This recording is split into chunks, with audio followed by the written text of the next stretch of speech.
Hey guys, it's Katie. Welcome to my channel. Today's video is December 2018 favorites. I don't have a ton, so let's just get right to it. The first three products I'm going to talk about are all lip products. I know for a fact that one of these has been in my previous favorites video from like several months ago, but it is the Bare Minerals Gen Nude Matte Liquid Lipstick in the shade Swag.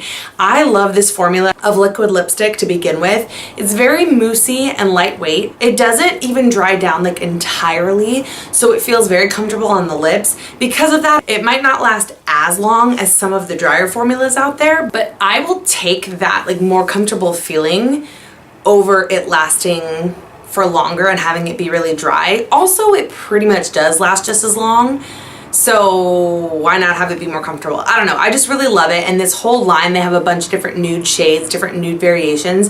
This one is kind of like a nude toned pinky mauve. I'm not wearing it today, but this is what it looks like. Here's a swatch for you. I know that's a little bit washed out. It also smells like cookies and cream, which I really love. I only ever had a Sephora 100 point perk size of this before, and then Travis's mom got me this for Christmas. So I am so happy to have the full size, and this makes me want to branch out and try other colors of the line as well.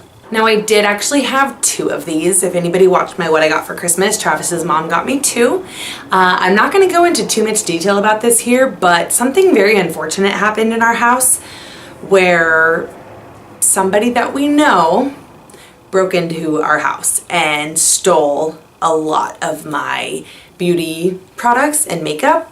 It was very creepy. It was very unsettling. We have contacted the police and like processes are in place. Also, we are about 99% sure of who it is, but we don't know for certainty because we just came home and one day all the stuff was gone. So anyway, I just had to mention that as I'm holding this, because every time I like am reminded when I look up at my perfume shelf or in my drawers or whatever that like a product is missing, it just makes me a little sad. So thank you for letting me vent. But yeah, I will cherish this one, and thank you, Robin, for getting me two because I still have this one. Yeah, because if I didn't say that, the first one was stolen. But I have a second.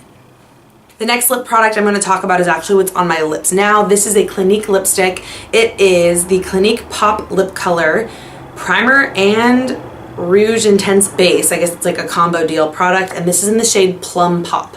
So this one also has like a mauve-y vibe to it a little bit, but it's also pinky and plum. It's fairly...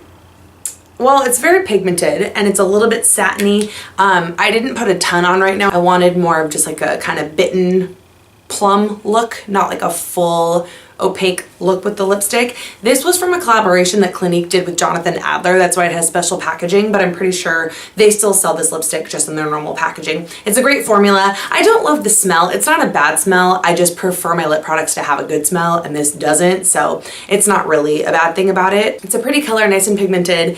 It's creamy and smooth, but it lasts a really long time on the lips, and I just think it's a pretty color that goes with a lot of different eye looks. And my last lip product that I'm going to mention for today is a Sephora brand one. This is from their new Selfie Story collection line that they have, and they have a ton of lipsticks in this line. I know that they have matte, satin, shimmer, I don't know if there are any other finishes, and I think this one is a satin finish. Yeah, a satin or a cream finish, and this is in the shade called Tan Lines.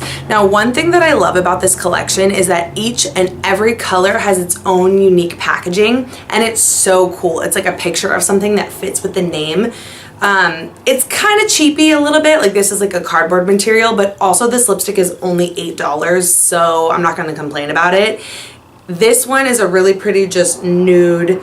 It's like a little bit peachy, a little bit pinky. It is a true kind of cream formula. So my only complaint would be that it doesn't last on the lips all that long. You do have to reapply a lot, but I don't know. I definitely am intrigued by this whole collection now, and I want to try out one of the matte shades, see if that lasts a little bit longer. But for how affordable this is, I can't get over how cute the packaging is, how nice the color is. It's nice and creamy. This also doesn't really have a smell. but the cute packaging makes up for that. My next product favorite of the month is a shower gel, or a shower whatever body wash, and I cannot stop using this. This is by Kiehl's. It's from the Creme de Corps line, and this is their nourishing body washing cream with jojoba and shea butters. So I have talked about before, I'm pretty sure, the Kiehl's Creme de Corps body lotion, just the regular body lotion. I love that stuff. It's very pricey. Kiehl's is a fairly high-end nice brand, but the Creme de Corps line is so good. That lotion is amazing. There's also a whipped body butter in that same line. It has an amazing smell.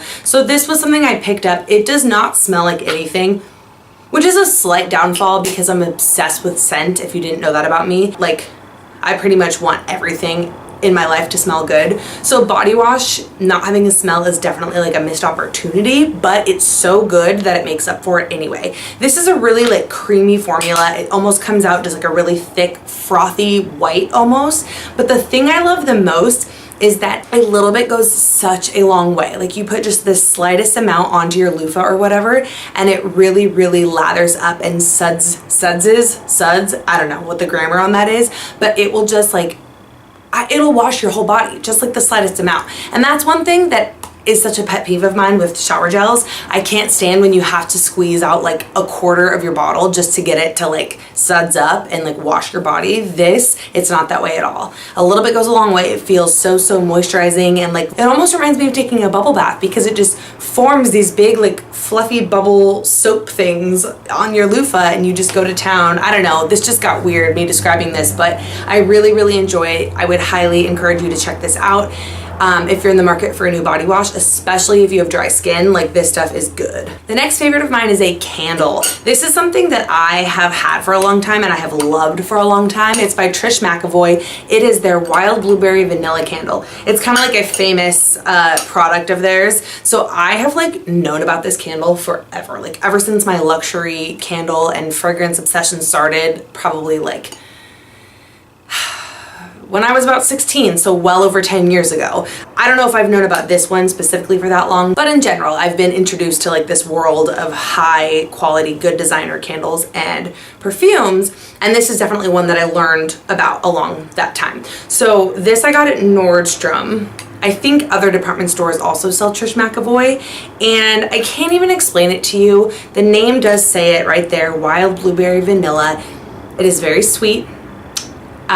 It smells fruity and sweet like those blueberries, kind of like a juicy tart fruitiness, and then it also has that sweet sharpness of the vanilla, but it's not sickly. It's just the perfect balance, and when this burns, the throw is massive. I mean, this is just like your average size, what is this, 7-ounce candle, right? It's just kind of a small one. It only has a single wick, which it is tunneling slightly, which that's kind of a downfall, but the scent that this omits is divine. I have been alternating between this one and a Jo Malone one that I have, and I've actually found that this one has a better throw, and Jo Malone is also a really well-known like designer candle brand. So all I'm saying is you should give this a smell if you ever get a chance at Nordstrom. I also have a perfume that smells like this by the same brand. It's just such a nice, sweet, fruity scent. I don't know, that probably doesn't sound that appealing. It's sweet and it's fruity, but it's also just like universal, and I feel like it can be all different times of the year too. So it's a perfect home scent, really inviting. I love it. My next favorite of the month is actually just MoviePass. That is something that me and Travis have. I've talked about it on my channel a little bit. It's something where you pay a flat rate. I think ours is $10 a month, and we get to go to up to one movie a day at like a huge selection of theaters within our area, and I think it's brilliant. And so like literally if you go to one movie a month, you've made your money back.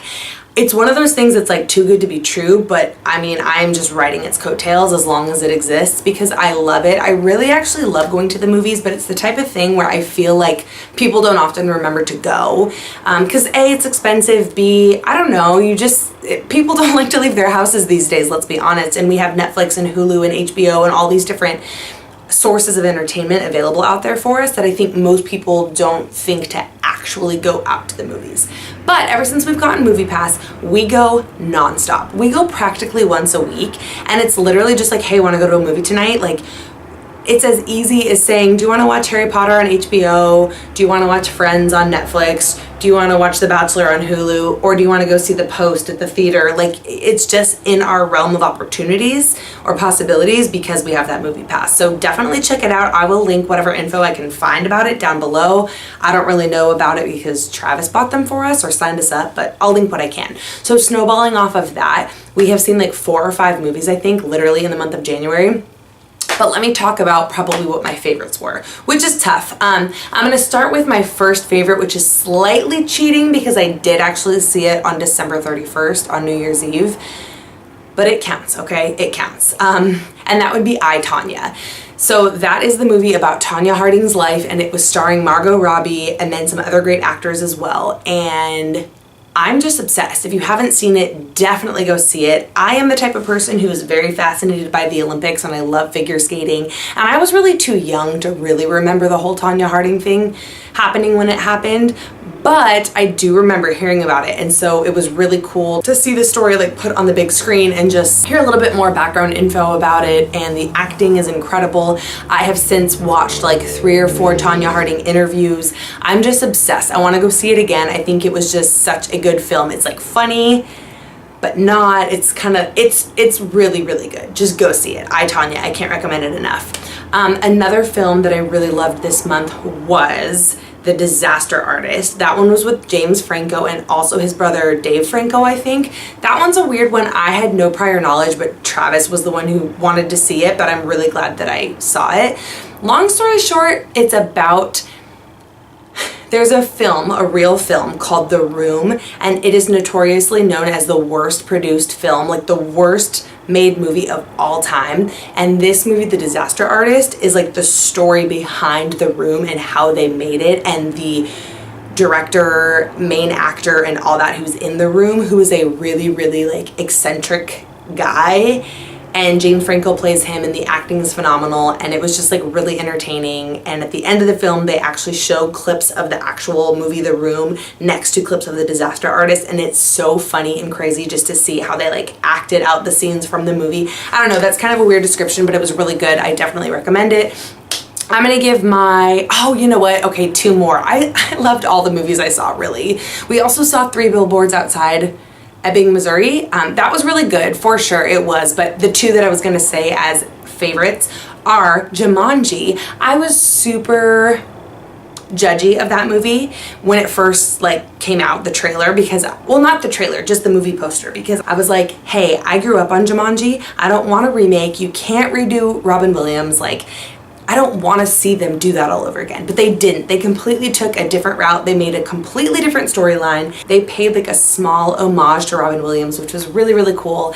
And like The Rock, Kevin Hart, Nick Jonas is in it, which that was a surprise. He's dreamy and I didn't know he was in it. Like, they're just all so funny. Oh, Jack Black, of course. He was hilarious. I just thought it was like actually really entertaining and really good. Like, it wasn't some Best Picture winning film at the Oscars, but it was very entertaining. So I really loved that. And the last movie I'm going to mention is one that we actually just saw this last weekend, and it was The Greatest Showman with Hugh Jackman and Zac Efron and Zendaya and Michelle Williams, and it was a great cast, and the music was out of this world. Like, it was a musical, but I was dancing in the theater, which is no surprise, but it was so good. The story was amazing. I would highly recommend actually all of those films that I just mentioned.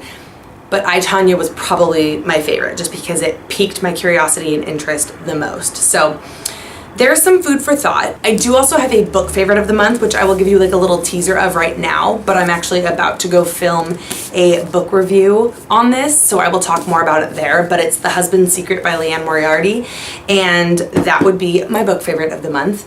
I did not have very many products at all. I just had a lot of movies and a lot of blabbering to do, so I'm gonna wrap this up right here. I can't wait to see you all very soon in February as we move this year right along. If you have any questions, go ahead and leave them down below, and I will catch you guys in the next one. Thanks for watching. Love you. Bye. Welcome to my channel. It might not last as long of some of the, can't speak today. I can't speak English today. One that lasts just, but in general, my like, oh my God, I like can't, I'm so annoying right now.